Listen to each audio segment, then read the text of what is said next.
IPO, Private Placement, SPAC. Estos son algunos de los vehículos que usan las empresas para empezar a cotizar en la bolsa.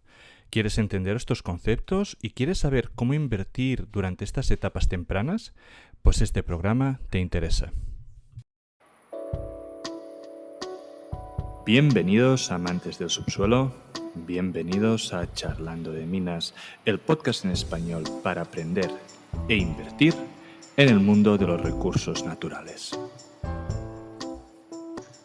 Bienvenidos a un nuevo capítulo de Charlando de Minas, el primer y único podcast en español dedicado a la inversión minera. Hoy tenemos el placer de entrevistar a Carlos Espinosa. Carlos Espinosa es un ejecutivo de minería con más de 30 años de experiencia en mercados de capital canadiense, desarrollador de negocios internacionales y de banca comercial. Actualmente se desempeña como presidente y CEO interino y director de Monarca Minerals, una compañía de exploración de oro y plata con proyectos en México. Es director de First Class Metals Canada, una subsidiaria de First Class Metals PLC, una compañía de exploración listada en Londres, con activos de oro y polimetálicos en Ontario. Pero además de eso, Carlos es una persona con mucha experiencia en el sector. Ha sido CEO y director de Raw Gold, una compañía canadiense con activos de oro en Australia, CEO de Monarca Mineral, ex CFO de Fredonia Mining, ex director de Silverex Mining, muy conocida aquí en el programa, y ex asesor de Mineros S.A. En 2008, el señor Espinosa fundó Soft Landing Group México, una empresa de asesoramiento boutique con sede en Toronto, enfocada a ayudar a empresas latinoamericanas a hacer negocio o recaudar capital en Canadá, así como ayudar a empresas canadienses con interés en América Latina. Entre 2011 y 2015, Carlos se unió a la Bolsa de Valores de Toronto y a la Bolsa de Valores del TCX Venture.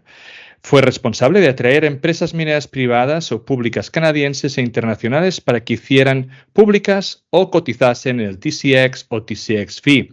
Así que, ¿quién mejor para poder contarnos sobre el proceso de IPO, el proceso de entrada de las bolsas a empresas mineras y de cómo invertir en empresas en etapa temprana, en el momento o justo antes de que entren en bolsa? Bienvenido, Carlos. ¿Cómo estás? Muy bien, Amadeo, muchas gracias. Muy contento de estar en tu programa. Perfecto. Como veréis, nuestro invitado ha generado una presentación para acompañar este vídeo, así que si estás mirando este programa en formato podcast, recuerda que puedes acceder al material descargable en nuestra web para poder obtener este material de soporte y así poder seguir mucho mejor las explicaciones que va dando durante el programa. Así que ahora, sin más, Carlos, te dejo hablar a ti y me centro en tomar notas para poder hacerte preguntas luego. Muchísimas gracias, Amadeo, y muchas gracias a tu audiencia por acompañarnos este día. Vamos a platicar un poco sobre lo que es el mercado de capitales en Canadá, cómo se listan las empresas, la importancia que tiene este mercado a nivel mundial para el sector minero y también cómo los inversionistas canadienses y extranjeros pueden participar en este mercado. Entonces, para empezar, quiero comentar brevemente, hay las tres principales bolsas de valores en Canadá, o cuatro, porque realmente Toronto Stock Exchange es una y TSX Venture es otra bolsa, ambas forman parte de TMX Group, pero además de TSX y TSX Venture, tenemos al Canadian Securities Exchange y a NEO Exchange, que no mucha gente las conoce fuera de Canadá. A diferencia de TSX, que tiene más de 150 años de existir, el Canadian Securities Exchange y NEO son bolsas de valores relativamente jóvenes y su participación en el mercado todavía no es tan fuerte como el TSX y TSX Venture. Y también, antes de entrar al sector minero como tal, quiero comentar, porque es algo que también ha sido una pregunta recurrente en otros foros, que Canadá participa no solamente en el sector minero, sino en otra serie de sectores donde también tiene un rol muy importante. Así que ahorita, nada más para darles una idea de cómo está distribuido el mercado en cuanto a las tres principales bolsas de valores, en emisores listados, TSX y TSX Venture tiene 3.500 empresas, poco más de 3.500 empresas en diversos sectores, lo que representa el 80% de las empresas listadas en Canadá. El Canadian Securities Exchange tiene el 18% y NIO un 2%. Y si lo vemos ya en cuanto a sector minero exclusivamente, la distribución es similar. TSX Venture tiene 1,157 empresas. Estas son cifras al 31 de diciembre del año pasado, que representa el 79% de las empresas públicas de este sector listadas aquí en Canadá. Canadian Securities Exchange tiene 21% y NIO tiene solo 4 empresas, lo que representa menos del 1% de este mercado. Tomando como base esta distribución del mercado, voy a centrar la plática en el modelo y en la información del TSX y TSX Venture, que creo que es la que puede dar una idea muy clara de cómo funciona Canadá en el mercado internacional.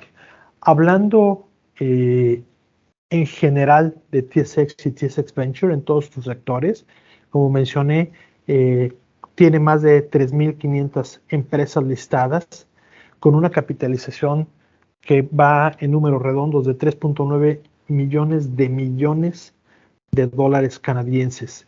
Y su actividad durante el 2022 fue de 135,000 millones de transacciones, compra y venta de acciones, 274 nuevos listados y un capital recaudado de 27,000 millones de dólares canadienses durante el año en todos sus sectores.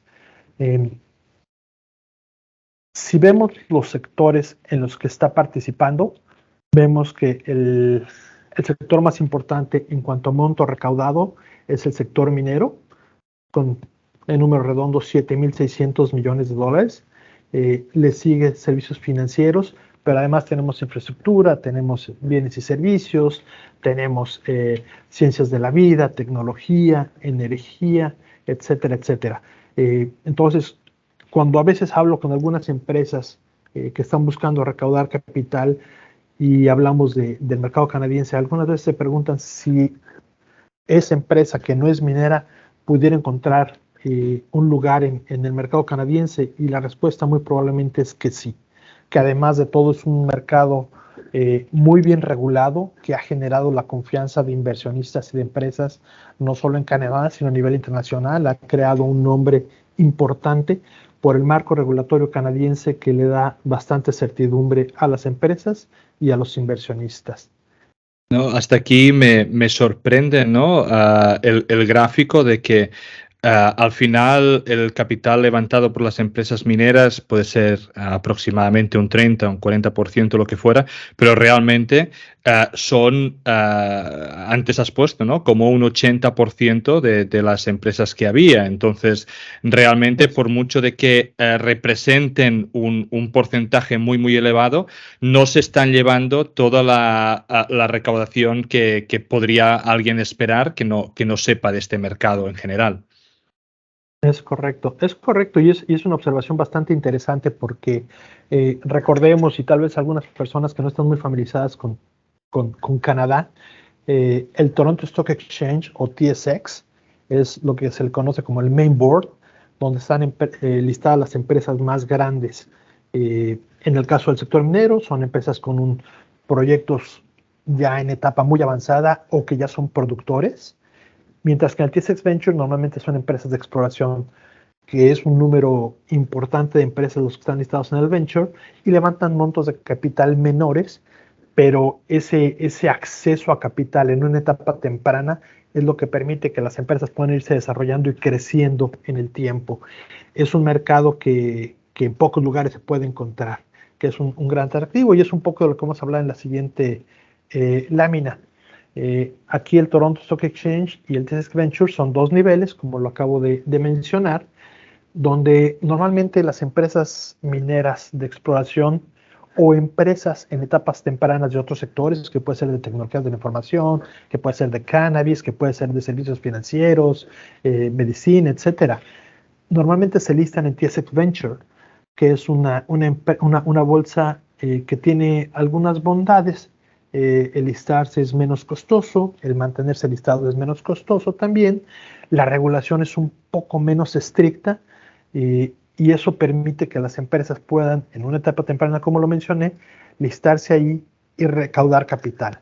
Recordemos que las empresas no solamente recaudan capital cuando se listan, en el tiempo pueden hacer nuevas emisiones de acciones y lo vamos a ver un poco más adelante, las alternativas para levantar capital, pero lo que hacen estas empresas en la etapa temprana en TSX Venture es hacer varias rondas de levantamiento de capital en el tiempo, que puede ser en un mismo año, en varios años, y en la medida que van creciendo y sus necesidades de capital cambian, se pueden graduar, es la expresión que se usa al TSX.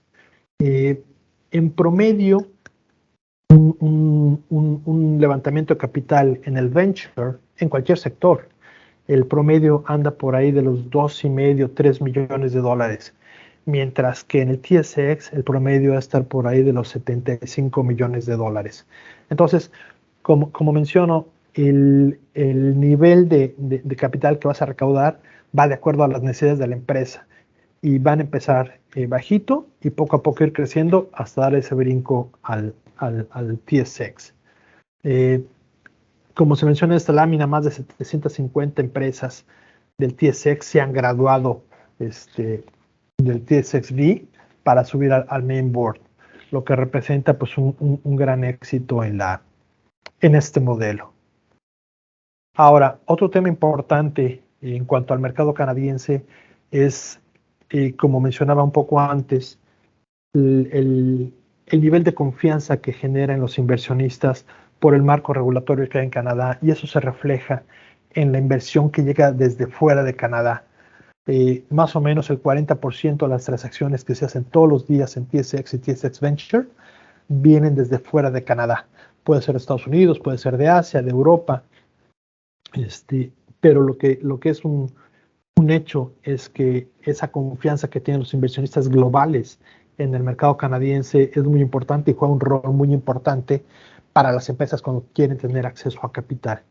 25% de las oficinas corporativas de los miembros que participan en las transacciones diarias del TSX y el TSX Venture están fuera de Canadá, y eso es también una forma de resaltar esa credibilidad y esa confianza.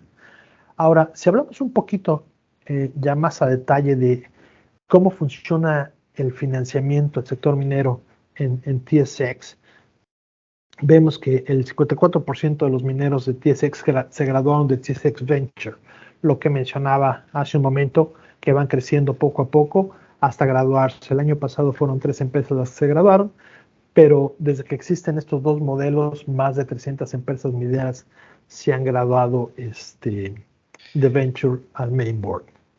¿Eso quiere decir que el otro 46 o viene de otras bolsas o su primera entrada a bolsa es directamente el TCX? Es correcto.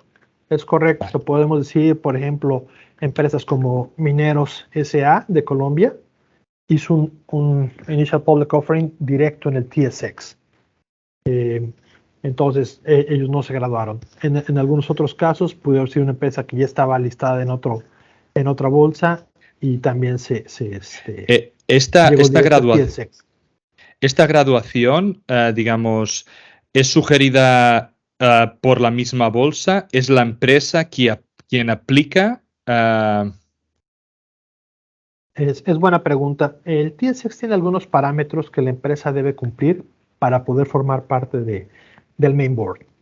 Y normalmente el propio TSX está monitoreando a las empresas para ver cuáles de ellas pueden cumplir con esos requerimientos, y cuando ven que hay alguna empresa que lo cumple, establecen contacto con la empresa para notificarles que están, digámoslo así, preaprobados, si pudiéramos llamarlo así, exactamente, y para ver si hay interés en hacerlo.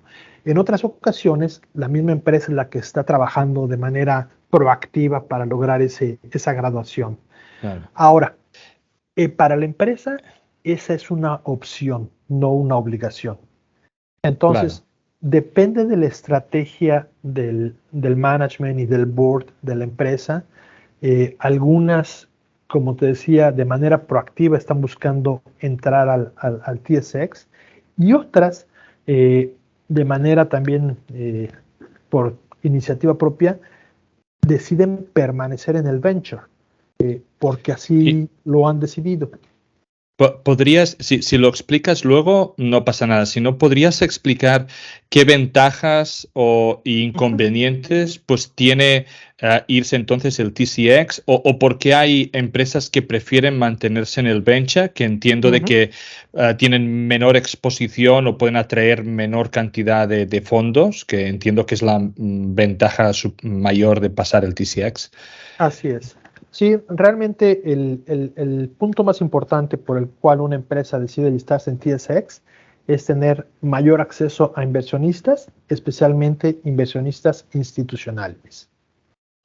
Algunos inversionistas institucionales, que pueden ser algunos bancos, fondos de inversión, fondos de pensión, algunos de ellos por mandato no pueden invertir en empresas que estén en el mercado junior, en venture. Sin importar si es buena la empresa o un sector atractivo o bullante, algunos de ellos simplemente por mandato lo tienen prohibido sus managers invertir. Entonces, algunas empresas dicen, yo quiero subir al TSX para tener acceso a ese tipo de inversionistas. En el Mm. caso también específico de minería, eh, los analistas que están en el sector minero están enfocados principalmente en empresas que están en el TSX. Entonces, Ujú. también el que tengas uno, dos, tres o más analistas siguiendo a tu empresa puede ser muy positivo porque es la opinión de un tercero Claro. que es un experto avalando o dando una opinión que, bueno, puede ser mala de lo que estás haciendo, pero es un tercero dando una opinión que eso puede generar muy buena imagen de la Y, empresa.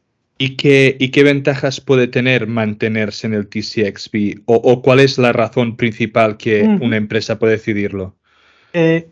Uno de las empresas, uno de los clientes con los que he estado trabajando, que no pedí permiso, así que no puedo decir su nombre, es una empresa que ya produce, es un productor de oro, y ellos decidieron intencionalmente no graduarse.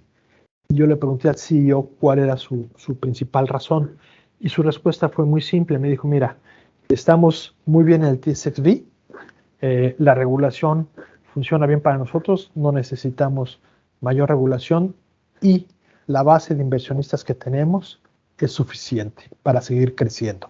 Entonces, lo que me dijo fue, hasta que realmente no lo necesitemos, no nos vamos a graduar.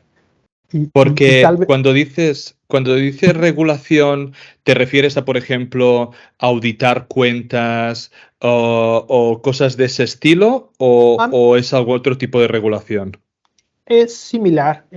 Aunque estés en el venture, tienes que auditar cada año, pero por citar un ejemplo, tus estados financieros auditados, tienes menos tiempo para presentarlos si estás en TSX que si estás en TSX Venture. Es un mes de diferencia, solo por citar un ejemplo. Entonces, y así Vale. hay algunos detallitos que, que a veces empresas como la que te menciono decidieron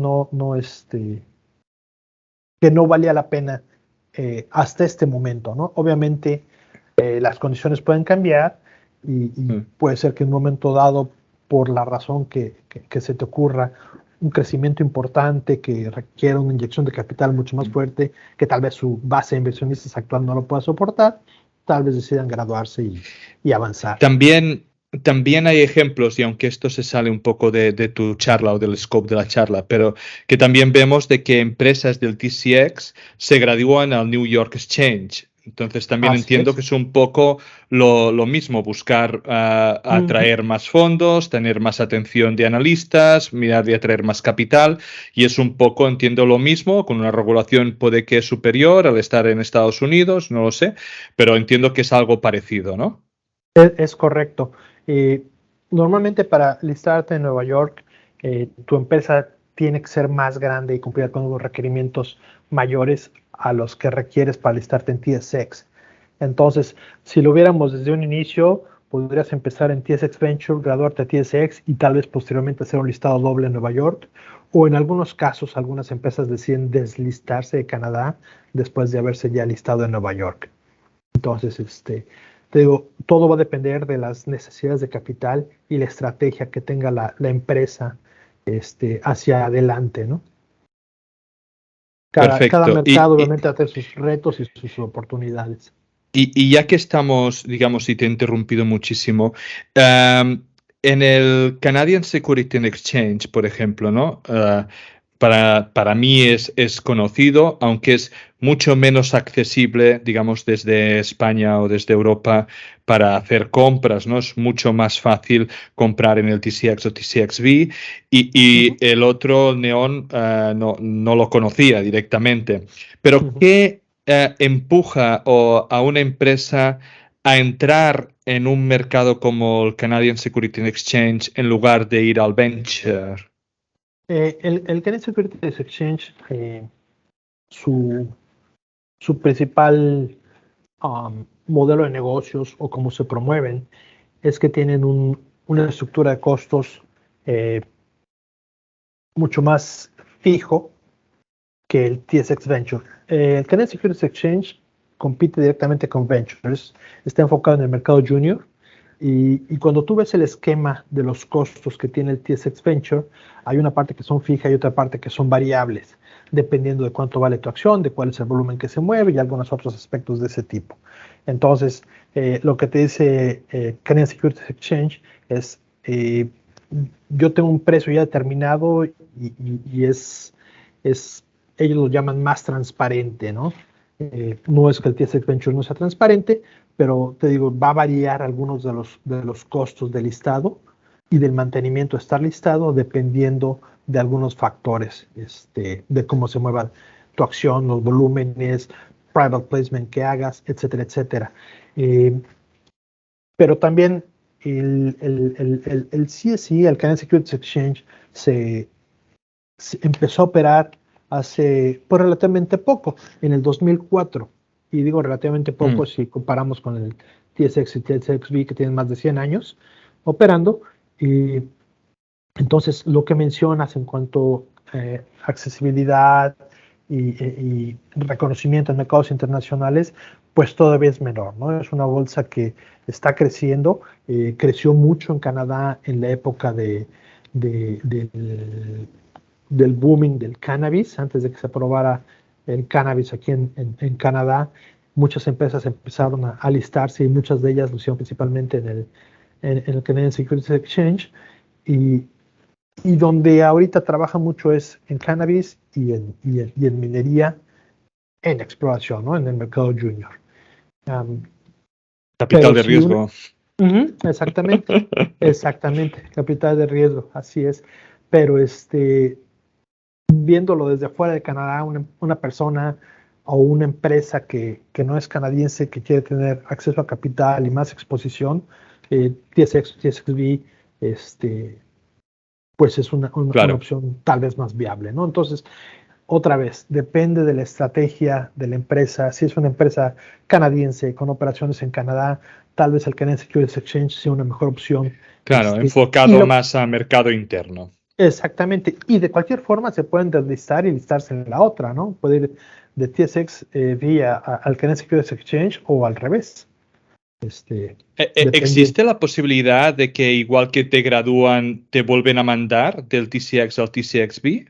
Sí, si dejas de cumplir con los requerimientos, algunos de ellos son de capitalización, por ejemplo. Perfecto. Sí puede haber un punto donde el TSX te diga, ¿sabes qué? Si ya no puedes cumplir, te hacen un memorándum y tienes un plazo para alcanzar esos objetivos otra vez. Si la empresa no los cumple, te pueden regresar al venture. Perfecto. Gracias, Carlos. Seguimos. Pues. Por nada. Brevemente aquí nada más mencionando cuál es la participación de TSX y TSXV en la recaudación de capital para el sector minero a nivel mundial.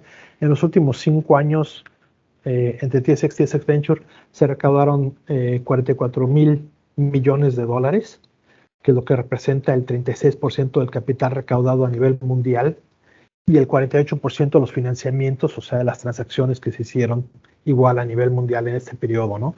Después de TSX Venture, Australia, la bolsa de Australia es la que le sigue, con 36 mil millones, y ya muy por debajo está Nueva York, Londres y Hong Kong, ¿no? Son las bolsas de valores que realmente participan en este mercado.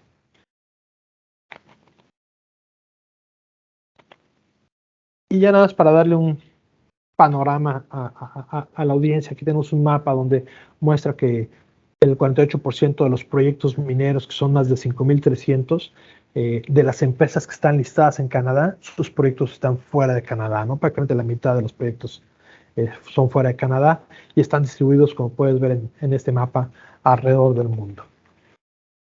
Ahora, vamos a hablar un poco de cómo se pueden listar las empresas. Y aquí tenemos un diagrama que voy a tratar de explicarlo lo más claro posible, pero adelante tenemos algunos ejemplos que espero ayuden para dejar esto más claro.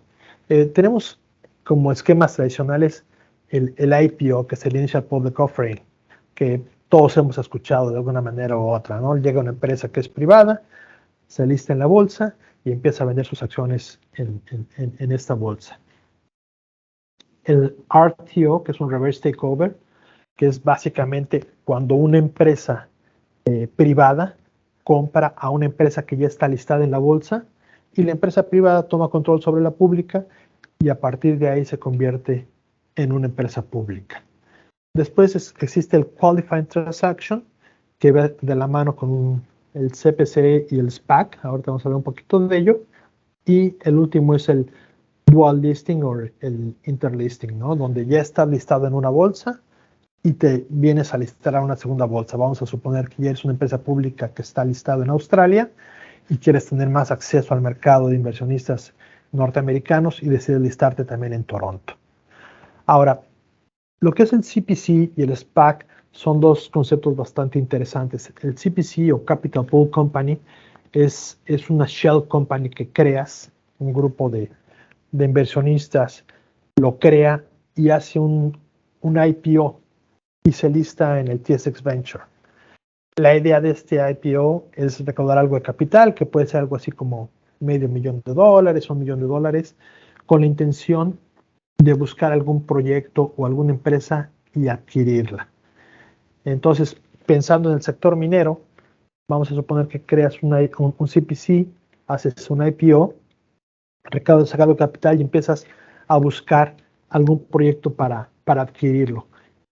Suponiendo que encontraste un proyecto, por decir un ejemplo, en México, que te cuesta tal vez, no sé, $3 millones, lo que hace el CPC es preparar un qualified Transaction, que es presentar al TSX Venture el proyecto que quieres comprar para su aprobación. Ese proyecto tiene que ser aprobado por el TSX Venture y una vez aprobado puedes hacer un nuevo levantamiento de capital, que ya no es IPO porque ya lo hiciste. El IPO pues es solo una vez. Puede ser un Secondary Public Offering o puede ser un Private Placement. Entonces, normalmente cuando haces el Qualifying Transaction, en ese mismo momento haces un nuevo financiamiento para adquirir esa propiedad. ¿Y por qué no se hace el IPO desde inicio, digamos, para ese capital? Porque realmente va a ser muy difícil que la gente levantes tanto capital. Exactamente, si no sabes para qué lo quieres. O si no le puedes demostrar al público inversionista en qué se va a gastar todo ese dinero. Entonces, lo que hace es ese IPO inicial que hace el CPC, realmente es como capital de trabajo para poder hacer esa búsqueda de algo interesante. A diferencia del SPAC, el SPAC es un Special Purpose Acquisition Corporation. Lo que haces en el SPAC, ahí sí puede ser un IPO que puede ser de 100 millones o más, directo en TSX, y ahorita vamos a ver un ejemplo más adelante, con la intención también de hacer un Qualified Transaction o un Qualified Acquisition. Normalmente el SPAC lo haces cuando ya tienes un objetivo específico. Es decir, puedes crear un SPAC para recaudar 100 millones para comprar esta empresa minera que es la que le tienes puesto el ojo, digámoslo así. Y los inversionistas pues ya decidirán si participan en esa transacción o no. Pero sí, el CPC va enfocado al mercado venture y son pues, transacciones más pequeñas, y el SPAC va dirigido a transacciones ya más grandes. Sí, y porque es falta de conocimiento, ¿no? Y aquí, pues, aprovecho que te tengo. La SPAC siempre la conocía, o cuando hubo toda esta moda de las SPAC, ¿no? Recientemente, en los últimos años, de que, digamos, se recaudaba fondos, normalmente era para algo biotech, donde era un tema en específico, y entonces estas SPAC tenían X tiempo para gastar ese dinero, y si no, ese dinero se devolvía, y normalmente lo que hacían era ir comprando pues diferentes pequeñas empresas privadas normalmente, para llenar ese cupo de dinero que se había recaudado. Pero por lo que aquí estás diciendo, en este caso no, o enfocado más en la minería, o puede enfocado en una SPAC más tradicional y menos de lo que ha ido estos últimos tiempos, sería más como para decir, ¿no? Que creemos que se tiene que encontrar un proyecto que más o menos ya lo tenemos mirado, de, me lo invento, oro en Canadá o en el Quebec o lo que fuera, y necesitamos levantar tanto para intentar comprar este asset de aquí, ¿no? Sí, aunque también puede funcionar como tú lo describiste, porque realmente en el SPAC tienes, si no me equivoco, son 24 meses para hacer tus inversiones. El dinero de los inversionistas entra a un fideicomiso y el uso de ese dinero debe ser exclusivamente para las adquisiciones. Entonces sí hay una regulación en ese sentido. El CPC antes tenía también una regulación que lo limitaba a 24 meses, y si estoy en lo correcto, esa ha quedado eliminada, entonces puede extenderse la vida del CPC. Muy bien. Ahora, perfecto. Veamos algunos ejemplos. Mineros de Colombia. Mineros S.A. es una empresa colombiana que ya es un productor de oro, tiene minas en Colombia. Bueno, en Colombia básicamente usa en los ríos, va haciendo dragado para recaudar el oro. Tiene operación en Nicaragua, tiene operación en Argentina, cerca de 50 años de operación, y está listada en la Bolsa de Valores de Colombia. Era la única empresa minera, o es la única empresa minera listada en Colombia. Entonces, para bien o para mal, su acción realmente no tenía gran movimiento, porque ni siquiera tenía comparativos, ni mucho menos. Y los accionistas están ahí por muchos años, enfocados solamente en sus dividendos, pero realmente la evaluación de la empresa y la liquidez, etcétera, no es muy buena en Colombia. Así que la empresa decidió hacer un listado doble aquí en el TSX para tener acceso a este mercado, para poder ser comparada con empresas similares y para buscar ser revaluada de acuerdo a las valuaciones que estaban recibiendo empresas de tamaño similar aquí en Canadá. Así que en noviembre del 2021 se presentó un prospectus, que es lo que se debe hacer para hacer un IPO. El prospectus es todo un documento bastante completo, bastante detallado, que habla sobre toda la operación de la empresa, estados financieros auditados, planes, etcétera, etcétera, etcétera.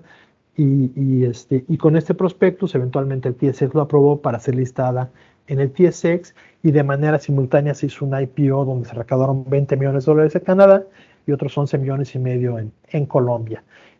Mineros es la primera empresa de América Latina que ya era pública en América Latina y después se listó en Canadá.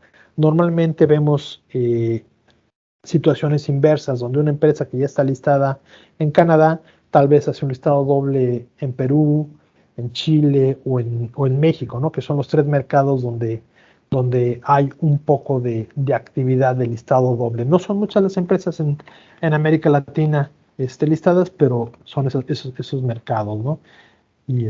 Pero Mineros fue la primera que fue al revés, primero pública en América Latina y después pública en Canadá. No, es curioso porque sí que vemos muchas empresas listadas doble, Australia-Londres, Australia-Canadá o Ujú. Canadá-Estados Unidos, ¿no? Es muy común, pero sí que este ejemplo en una bolsa pequeña como la de Colombia y que luego se vaya el TCX. Y para mí la pregunta aquí, y no sé si ellos te comentaron o si la seguiste, como también fuiste director, um, ¿había mucha diferencia de valoración entre la acción en Colombia y en Canadá? Porque muchas veces se producen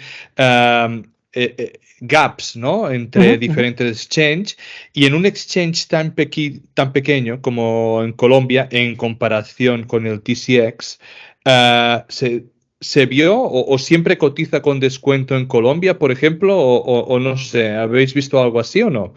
No, se mantuvo Se más o mantuvo. menos constante en los dos mercados. Lo que sí era muy evidente era que empresas de tamaño similar a Mineros, cuando Mineros se listó, producían más o menos unas 250,000 onzas de oro al año entre todas sus Mm. operaciones. Y la valoración que tenía en ese momento, si no me equivoco, era alrededor de 300 millones de dólares. Y otras empresas listadas en Canadá con una producción similar, igual operando en América Latina, estaban valuadas alrededor de 1,000 millones de dólares, o sea, casi 3 veces más o a veces 3 veces Wow. más de lo que estaba valuado Mineros en ese momento, ¿no? Entonces, sí era una gran diferencia, pero también si tú veías la liquidez, por ejemplo, entre una y otra era abismal, porque pues en Colombia no son muchos los inversionistas que están invirtiendo en mineros, son inversionistas muy grandes, pero no son muchos, y no hay mucha compra-venta, ni no pasa nada, ¿no? Casi parece una empresa privada, ¿no? No hay tanto acceso a ese tipo de acciones en Colombia como aquí, ¿no? La cultura, que eso es otro punto importante, la cultura de inversión en el mercado de capitales en Canadá comparado con América Latina son dos mundos totalmente diferentes, ¿no? En Canadá, cualquier persona tiene entre sus ahorros, entre su portafolio, desde una persona con un ingreso modesto, tiene algunas cuantas acciones aquí, unas cuantas acciones allá, hasta inversionistas sofisticados. Claro. En América Latina vemos que normalmente los inversionistas son institucionales o individuos, pero sofisticados. No es tan accesible al público en general, ¿no? Que yo creo, y siempre lo he comentado en otros foros, creo que es un error de los países latinoamericanos no poner una estructura y promover el acceso a este tipo de instrumentos al público en general, ¿no? Siempre como que es algo más elitista, Sí, y yo creo que es un grave error. es algo cultural y aquí en España creo que también es invertir en bolsa para la gente significaba básicamente tirar el dinero, ¿no? O perder el dinero, o como jugar a la lotería, cuando esto no debería ser así y la mayoría de gente más mayor que ha invertido en bolsa es porque alguien del banco de confianza le ha dicho que invirtiera en algo que el banco quería colocar o en el mismo banco y Ujú. poca cosa más, ¿no?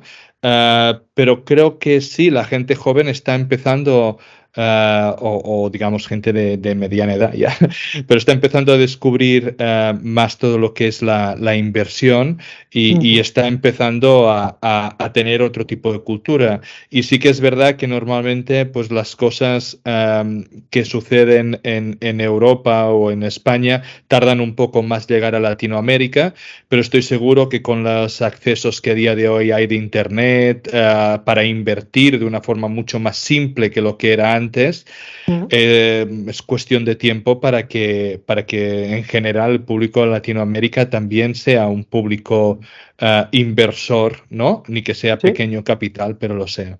exactamente. Ahora, vamos a ver otro ejemplo. Ahorita hablamos con Mineros el IPO y el dual listing. Ahora vamos a hablar de lo que fue un CPC y un reverse takeover con Fredone Mining, que fue también un caso muy, muy interesante. Eh, lo que hicimos en Fredonia, originalmente se llamaba Fredonia Management y era una empresa privada.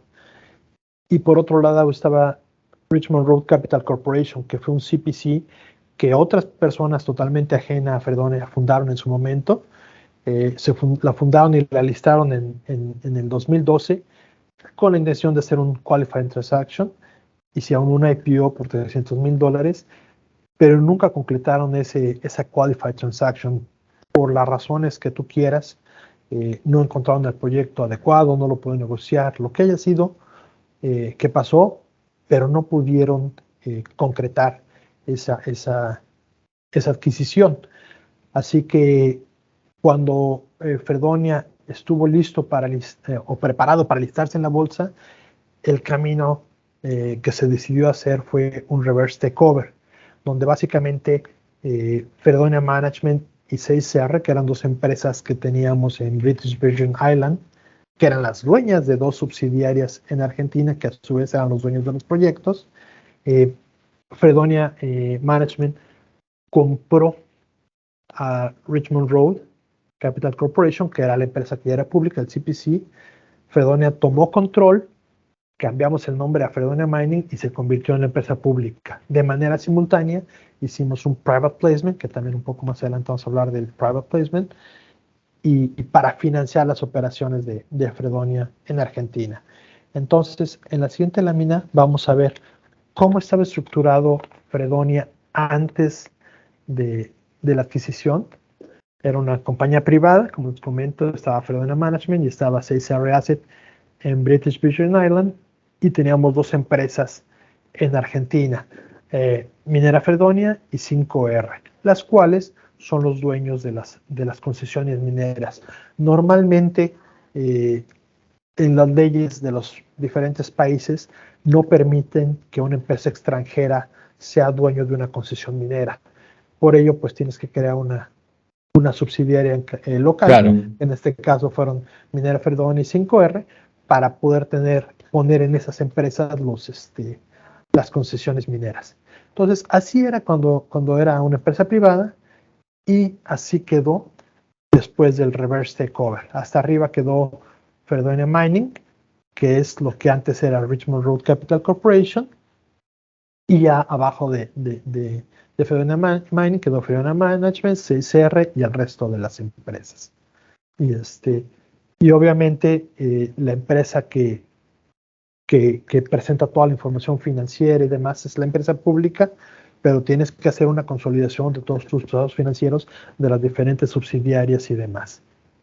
Claro. Ahora, otro ejemplo fue un merge, una fusión, que es SilverX, a quien conoces bien, José María García, un gran amigo y también está en tu programa. Ellos también eran una empresa privada que se llamaba Latitude Silver Mining. Ya operaban, tenían su mina en Perú, producción de plata, y en febrero del 2021 anuncia la fusión con otra empresa que era OroX Mining, que esa empresa ya estaba listada en TSX Venture, no era un CPC, era una empresa con proyectos mineros y demás. Así que lo que hicieron fue hacer esta fusión, un private placement para recaudar capital, y después, como resultado de esta fusión, en la mayoría del board de Latitude Silver y su equipo gerencial tomaron el control de la empresa, y también pues ya fue cuando vino el cambio de nombre de OroX, se cambió a SilverX Mining, ¿no? Y finalmente en junio del 2021 fue cuando se concluyó esta transacción. Pero que, bueno, esta private placement fue para digamos, hacer el merge, para dar dinero a alguien, o fue más para el proyecto en sí, ¿no? Para el proyecto en sí. La fusión la hicieron con intercambio de acciones. Vale. Y a la evaluación de cada una de las empresas, y SilverX tenía un valor más alto, por eso pudo tomar control, y el private placement fue para capital de trabajo, para poder operar. Perfecto. Y bueno, el último ejemplo que tenemos ahorita aquí es el SPAC de Agrinam, que es una empresa que fue incorporada y el management, todo el equipo es mexicano, pero por decisión de su estrategia fundaron la empresa en British Columbia, aquí en Canadá. Entonces, realmente es una empresa canadiense manejada por mexicanos y ellos hicieron todo el trabajo para hacer su prospectus y hacer un IPO. Así que en junio del 2022 pusieron su prospectus en el TSX y el mismo junio se anunció el cierre de su IPO por 138 millones de dólares canadienses. Y a finales de julio, el julio 25 de ese año, del 2022, se completó ese listado, ¿no? Entonces, Agrenames, el SPAC, que era como lo estamos platicando, ¿no? Todo ese dinero se va a un fideicomiso y empiezan a hacer sus adquisiciones. Ahora, ya hablamos cómo lo listamos y demás, pero bueno, cómo las empresas recaudan capital, ¿no? Lo he mencionado, el private placement, el IPO y demás. Básicamente son dos opciones. Aquí listé tres, pero el Initial Public Offering y el Secondary Public Offering prácticamente es lo mismo. La diferencia del Initial Public Offering pues es la primera vez, pero el camino es prácticamente el mismo para hacer un Secondary Public Offering, que tienes que preparar un documento muy detallado que es el prospectus. Trabajas con abogados y con banqueros canadienses para su preparación. Es un documento muy detallado, muy exhaustivo, costoso por el tiempo, por las horas que implica también de tus asesores externos como los abogados en la preparación. Y básicamente lo que haces es una nueva emisión de acciones. A este IPO o a este Secondary Public Offering, cualquier persona puede participar porque se parte de la base que hay información suficiente y verificada para que un inversionista pueda tomar una decisión. El private placement es un esquema más sencillo de ejecutar porque requiere menos trabajo en cuanto a preparación para la información hacia los inversionistas, pero también está restringido a algunos inversionistas. Y ahorita vamos a platicar un poquito más de eso. No voy a entrar muy al detalle del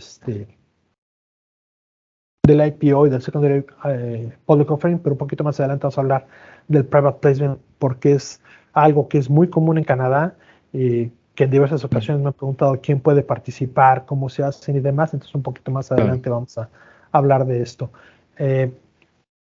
Cuando hablamos de inversionistas, que también no sé yo cómo puedo invertir en Canadá, pues básicamente hay tres opciones, ¿no? La primera es comprar las acciones que ya están en el mercado, a precio de mercado, que están cotizando todos los días de las empresas que ya están listadas, participar en un IPO o en un Secondary Public Offering, o participar en un Private Placement. Sí. Pero cuando y no sé si ahora lo explicas, ¿no? Pero cuando dices participar en un IPO o un Secondary Public Offering, no se participa a través del broker o sí, digamos, porque cuando bueno, es que en principio o al menos yo no sé cómo hacerlo, ¿no? Pero si voy a mirar la acción, en ese momento yo compro de alguna forma las acciones de mercado. ¿Cómo alguien puede participar directamente en el IPO antes de que esas del IPO estén en mercado? Sí, así iba un poquito en mi comentario. Perfecto. Que es para el IPO, el Secondary Public Offering, tienes acceso a través de los brokers. O sea, Vale. el broker es el que te dice, viene y tú decides si quieres participar o no. Ahora, hay ciertas limitantes y esas limitantes no tienen que ver con el inversionista, sino con el propio broker. Por decir un ejemplo, una vez yo quería participar en un secondary offering de una empresa que yo conozco a gente del management, y le dije a mi broker que quería participar. Y me dice, nosotros no vamos a no formamos parte de ese secondary public offering, entonces no lo podemos promover. Y se me hizo medio absurda la respuesta, pero no pude entrar a través de este broker. Afortunadamente tenía otro broker con el que sí lo pude hacer. Entonces, bueno, tal vez aquí, entre paréntesis, una sugerencia para los inversionistas es trabajar con más de un broker. Tal vez puede ser útil para tener mayor acceso a diferentes opciones. Yo tengo un par de brokers en lo personal y tengo una cuenta en línea con un banco canadiense donde ahí puedo yo comprar y vender acciones en el mercado, pero cuando es un private placement o un IPO, tiene que ser a través de alguno de los brokers. ¿Okay?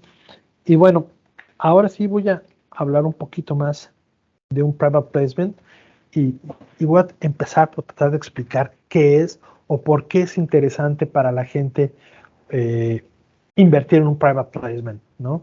Y bueno, de entrada, el atractivo para los inversionistas en este private placement es porque ofrece un precio competitivo y normalmente incluye los warrants. Y ahorita vamos a tratar de explicar qué son estos warrants para la gente que no está familiarizada. Perfecto. En el private placement, lo que estás comprando es una unidad o unas unidades. Cada unidad está integrada por una acción y por un warrant, normalmente. El warrant no siempre viene, pero normalmente es una acción y un warrant. Y aquí vamos a ver un ejemplo práctico. Silver Vipers Minerals anunció el 9 de marzo del 2023 que iba a ser un private placement. Y eso está en su página web, se puede ver, es información pública. Ofrecieron 30 millones de unidades, donde la unidad valía 10 centavos. Y cada unidad incluía una acción y un warrant. Este warrant se podía ejercer para adquirir una acción a un precio de 20 centavos y ese warrant va a estar vigente por un periodo de 24 meses. ¿Qué es esto del warrant? El warrant es la opción que tiene el inversionista de comprar esa segunda acción en los próximos 24 meses a un precio garantizado de 20 centavos. El accionista no tiene la obligación de comprarla, pero sí tiene el derecho. Entonces, cuando compró esa unidad, tiene su acción, ya es suya, y además tiene ese warrant por los próximos 24 meses a un precio garantizado de 20 centavos. Ahora, en el caso de Silver Viper, cuando se anunció esta private placement, la acción en el mercado estaba en 12 centavos. Por eso mencionaba que ofrecen un precio atractivo. Está un poquito de descuento, 2 centavos más barata cada unidad. Y al día de ayer, la acción cerró en 19 centavos. Entonces, en un par de meses, casi duplicó su precio.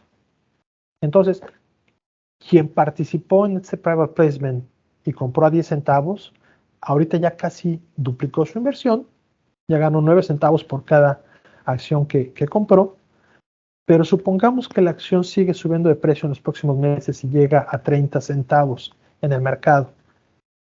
El inversionista que participó en este private placement puede ejercer su warrant y va a comprar una acción adicional a 20 centavos, aunque en el mercado esté a 30 centavos. Entonces, eso lo hace muy atractivo.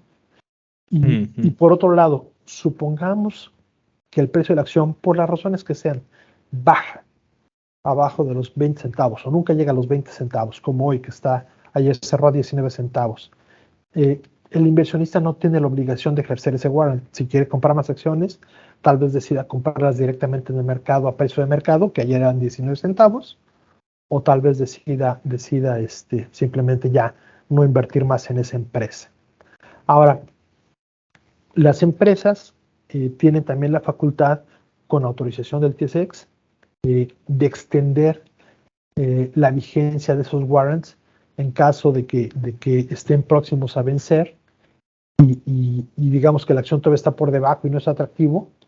Si la empresa tiene planes hacia adelante, hacia los próximos meses, que puedan tener un impacto positivo en su acción, pueden pedir una autorización para extenderlos tal vez 12 meses más y y así darle esa oportunidad a los inversionistas, si las cosas siguen mejorando, más adelante ejercer su warrant Claro. al precio convenido.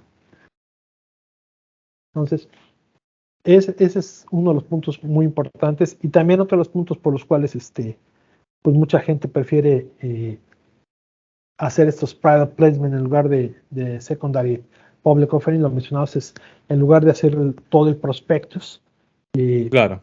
haces No, información mucho más no. pequeña. Uh-huh. Aquí, digamos, para mí, digamos, hay dos cosas, ¿no? Es evidente de que a 10 céntimos con el warrant, al final tienes la opción, ¿no? Esa opción a 20 céntimos. Entonces, este warrant a 20 céntimos es un arma de doble filo, ¿no? Por un lado, si no hay noticias que tengan un gran impacto, al final será un techo, será una resistencia, porque cualquier persona que, digamos, no esté interesada en el futuro o no le resulte muy atractivo el proyecto, pues si sube a más de 20, va a ejercer al warrant para vender a precio, digamos, gratis, ¿no? Digamos. Uh-huh. Y entonces es evidente de que eso va a provocar que esa acción se mantenga alrededor de los 20 céntimos. Ahora bien, si nosotros realmente creemos en ese proyecto y realmente creemos de que el futuro es muy bright, ¿no? Y eso va a subir a 30, 40, 50, pues la gente no va a vender a ese 20. Lo que le va a interesar es mantenerlo para seguir subiendo, ¿no? Digamos. Entonces, es esa arma de doble filo de si realmente creemos en ese proyecto, si realmente pensamos de que eso vale mucho más de esos 20 céntimos, es excelente. Si vemos de que la empresa no termina de funcionar, que el proyecto no es lo que esperábamos, esos 20 céntimos pues van a marcar el techo de la acción, por mucho que pudiera estar a 20 y pico, pero no lo va a estar porque va a haber gente que va a estar ejerciendo el derecho a warrant y vendiendo para ganar unos céntimos, digamos. Así que, pues bueno, simplemente ponerlo también en perspectiva, pero que En evidentemente para las perspectiva. empresas es algo muy, muy interesante y muy atractivo puede ser para los accionistas. Es correcto. Y bueno, ¿quién puede participar en un private placement? Y es una pregunta que se da todo el tiempo, ¿no? Siempre. Siempre. Es la pregunta de los $64,000, ¿no? En principio, el concepto más básico son los que se llaman inversionistas acreditados, entre los cuales se encuentran inversionistas institucionales, como son los bancos, otras instituciones financieras, fondos mutuos, compañías de seguro, así como algunos individuos que cuentan con un patrimonio suficiente, por llamarlo de alguna forma, de acuerdo al National Instrument 45106, que es el que marca más o menos las normas y excepciones para esta regulación aquí en Canadá. Y cuando hablamos de individuos, ¿quién puede ser un inversionista acreditado en Canadá? Hay varias opciones de calificar, pero aquí traté de resumir los tres principales. Cuando una persona tiene activos financieros netos por más de $1 millón, puede calificar como un inversionista acreditado. O cuando tiene activos netos de al menos $5 millones. Es decir, en el primer caso estamos hablando de inversiones por $1 millón. Y en el segundo caso estamos hablando de activos que pueden ser también bienes raíces o algunas otras cosas. O puede ser un sueldo neto de al menos $200,000 por año en los últimos 2 años.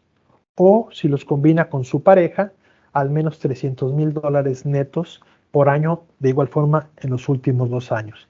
Y siempre ha habido una polémica de por qué solo los inversionistas acreditados pudieran participar y demás. Y la explicación es que al no haber un prospectus, el riesgo pudiera ser mayor y una persona con poca información pudiera tomar una decisión equivocada. Entonces, un poco para tratar de proteger al inversionista, llamémoslo así, común y corriente, si lo pudiera decir de esta manera, y que no vaya a ser pues objeto de algún tipo de fraude, ¿no? Que se le cuente una historia que no es, está poco informada, invierte y puede perder su dinero. ¿Quién más puede participar? Hay algunas excepciones. Familias, amigos y asociados de negocios. Si yo soy el CEO de una empresa, puedo invitar a algunos amigos míos a que participen sin que ellos tengan que cumplir con los puntos, ninguno de los puntos arriba mencionados. Puede ser un amigo de la universidad o mi hermana o gente con la que trabajo en el pasado, que nos conocemos, confían en mí y se le permite que participe en este tipo de transacciones. Inversionistas acreditados en Estados Unidos, que también tiene su propia regulación en Estados Unidos y tiene que cumplir una serie de requisitos para poder calificar. Y el último punto que es una buena noticia espero, para tu audiencia, inversionistas extranjeros. Esos inversionistas extranjeros son considerados residentes de otras jurisdicciones diferentes de Canadá o Estados Unidos, y que además no sea un ciudadano estadounidense. Es decir, un ciudadano estadounidense que está viviendo en Panamá, claro, digámoslo así, no es considerado un inversionista extranjero, sigue estando al amparo de la ley norteamericana. Y estos residentes de otras jurisdicciones distintas a Canadá y Estados Unidos pueden participar en un private placement siempre y cuando su regulación local se los permita. Y que esa regulación local no genere obligaciones para la empresa de reportar, de informar, de hacer disclosures adicionales en ese país o en esa jurisdicción. Entonces, en algunos casos, inclusive, alguna empresa, para recibir la inversión de un inversionista extranjero, tal vez le pueda pedir la opinión de un abogado local que le confirma que la empresa no está adquiriendo obligaciones en esa jurisdicción. Pero sí se puede participar. ¿Tienes conocimiento, ya que, digamos, es de habla hispana este podcast, ¿tienes conocimiento de si en España o en Latinoamérica en general se generan algún tipo de obligaciones o tienes certeza de algún país de que no se generen? Mira, no tengo certeza y hoy esta mañana estaba pensando un poco más en este tema. En el caso específico de México, cuando hemos hecho rondas de private placement, yo he invitado amigos o conocidos, gente de asociados mexicanos a participar y han entrado dentro del renglón de amigos. Familia, amigos y asociados. Y también cuando hicimos el private placement de la empresa argentina, de Fredonia, el CEO de Fredonia y la mayoría de su management son argentinos. Y una buena parte del capital vino de Argentina. Pero no estoy seguro, te soy sincero, si fue como inversionistas extranjeros o como familia y amigos. Claro. Que esa puede ser una línea muy, muy delgada, ¿no? Claro. Pero cuando una empresa hace su ronda de recaudación, el inversionista tiene que firmar se le conoce al documento un subscription agreement. Sí. Este subscription agreement contiene todos los términos y condiciones del private placement y trae varios anexos, que incluye el anexo que tiene que llenar un inversionista acreditado, el inversionista institucional, el anexo para familia y amigos y asociados, que en ese, además, si Amadeus dice, yo soy amigo de Carlos Espinosa y voy a invertir en Monarca porque conozco a Carlos y confío en su operación, tal y cual, yo también tengo que firmar que somos amigos, que nos conocemos. Amigos. Exactamente, lo tengo que confirmar, pero sí se puede hacer. Y viene la información para inversionistas acreditados e inversionistas extranjeros. Eso, todos los subscription agreements lo debe de contener para que cada inversionista, según sea su caso, se identifique qué tipo de inversionista es dentro de este grupo de inversores. Ahora, sí, tengo dos preguntas. La primera es, indistintamente del tamaño del private placement, ¿vale? ¿Hay un mínimo que un inversor deba invertir en ese private placement? ¿Cada private placement es distinto o no? Cada private placement es único, tanto en el monto que se va a recaudar como el número de unidades que se van a vender, porque van de la mano con el precio de la acción, ¿cierto? Sí. Y normalmente no hay un monto mínimo para invertir. Sin embargo, en muchos de los casos, y por temas más bien de tipo administrativo, la empresa dice, ¿sabes qué? Recibo inversiones de mínimo $25,000, o de 50,000, o de 10,000, o de 5,000. A veces no te dicen ni puedes invertir lo que sea, ¿no? Pero no es una obligación ni está regulado, puede ser caso por caso. Yo por alguna razón pudiera la empresa decir, ¿sabes qué? No acepto tu dinero. O sea, la empresa también tiene el derecho de no aceptarte que participes en el private placement. No es como en el mercado que tú vas y compras tus acciones. Aquí tú le dices, yo quiero comprar estas unidades, y la empresa te tiene que firmar también diciendo, acepto que las compres, ¿no?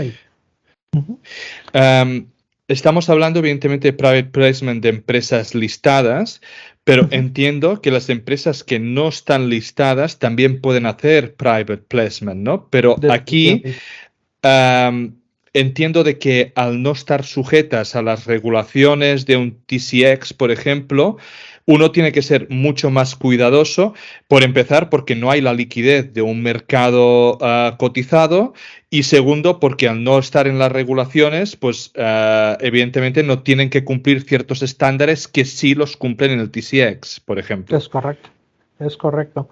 Realmente cuando entras a un private placement de una empresa privada, tienes que tener muy claro dos cosas. Por un lado, la confianza en la empresa y en el management que está detrás de ella, para que esperes que realmente tu dinero se use en lo que se debe de usar. Y por otro lado, que tu inversión va a ser una inversión probablemente de largo plazo. ¿Por qué? Porque, y especialmente si estamos hablando de minería, porque el dinero que tú inviertas y a cambio recibas estas acciones, como tú lo dices, no estás en un mercado, entonces no hay liquidez. ¿A quién le puedes vender esas acciones privadas? Tal vez a algunos otros de los socios que están ahí mismo en la empresa, o tal vez a algún conocido eventualmente puedas vendérselas, que puede estar interesado en ese negocio, pero no es tan sencillo hacerlo, ¿no? Entonces, normalmente la gente que entra a un private placement privado en el sector minero, primero conoce bien a la empresa y tal vez al proyecto y tiene confianza en ello. Y segundo, tiene esa visión de que en el mediano plazo muy probablemente esta empresa o se va a vender y ahí es donde va a recuperar su inversión, o se va a listar en la bolsa y ahí tal vez quiera vender sus acciones, ¿no? Pero es un tema más de mediano a largo plazo, es una inversión de más mediano a largo plazo que una inversión que haces en un private placement de una empresa pública. Ahora, perfecto. En las empresas públicas en Canadá, cuando tú participas en un private placement, por ley, no puedes vender tus acciones en los próximos 4 meses. Eso es también importante saberlo, porque la gente debe estar consciente que aunque estás en un mercado donde hay mucha liquidez, por ley tú no puedes vender esas acciones hasta que pasaron 4 meses y un día. ¿Y las ejercidas por el warrant, sí o no? No. No, tampoco. Vale. Hasta que estás, hasta que ha pasado este periodo. Y otro punto que quería mencionar era, se me fue ahorita también con la parte de los 4 meses, es no, tal vez era nada más eso, que tiene que quedar en holding. Y el último punto que sí quería mencionar también, cuando una persona quiere invertir, y bueno, también nada más aquí antes de hacer este último comentario, quiero recordar a tu audiencia que no soy asesor financiero, entonces no puedo yo recomendar comprar o vender, pero lo que le sugiero a veces cuando algún amigo me pregunta que si invertir, que si no invertir en la bolsa, lo que les he dicho es En primero, es que no inviertas dinero que no es tuyo, no pidas prestado para comprar acciones, porque es riesgo alto, especialmente estamos hablando de minería, es una industria de alto riesgo. Y cuando participas, de hecho, en un private placement, hay un documento donde firmas que dice con letras grandes que estás consciente de que puedes perder todo tu Perder capital. todo tu dinero, es verdad. Así es.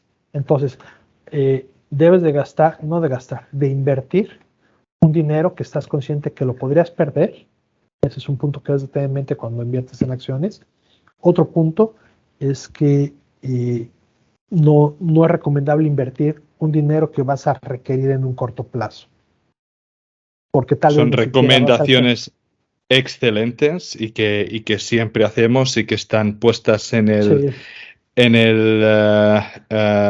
disclaimer del final del vídeo, pero es algo que todo el mundo que esté invirtiendo, indistintamente si es en minería, indistintamente si es una biotech, indistintamente de lo que ponga. así es. Bueno, se ha visto hace pocos días, ¿no? Con First Republic, un banco de los importantes regionales de Estados Sí, Unidos, la acción pasó a valer cero. Y no solo eso, sino que JP Morgan lo ha comprado, pero lo ha sí, comprado directo al regulador, con lo que los inversionistas realmente no es que le compren un banco que está quebrado y entonces pues recuperen parte del dinero, lo que fuera, no, es que ha no, valido cero, ha quebrado completamente y por lo tanto no hay inversión 100% segura y si alguien te dice que algo es 100% seguro es que te está mintiendo, nada es más. correcto, es cierto, es cierto.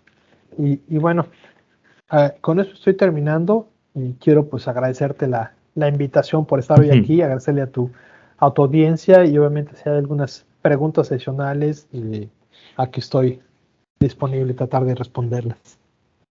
Perfecto.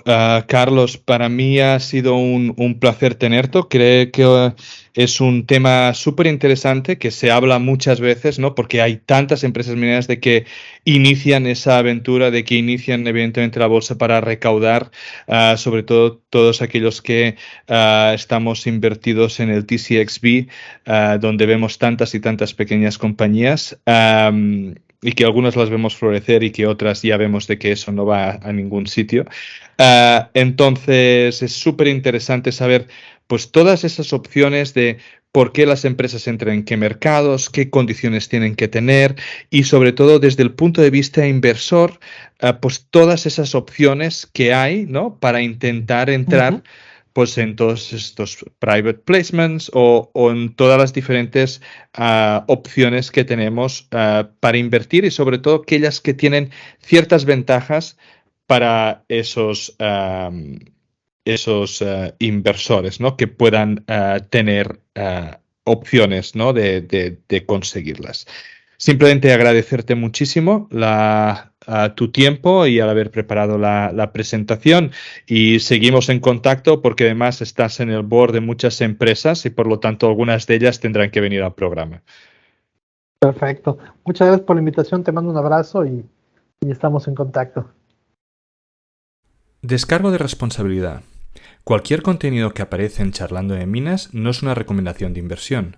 Amadeu Bonet y cualquier invitado no son asesores de inversión. Nosotros podemos tener algún interés en las compañías mencionadas en esta publicación. Asume que podemos tener sesgos y que no somos imparciales. Este podcast no deja de ser un relato personal de mi camino para aprender en el mundo de la inversión de las materias primas. En este podcast vamos a intentar sacar contenido educativo, entrevistas con empresas y tesis de inversión para que juntos podamos aprender de este fascinante mundo del subsuelo. Si crees que el contenido vale la pena, por favor dale me gusta, suscríbete al canal y compártelo. Soy Amadeu Bonet, bienvenido a Charlando de Minas.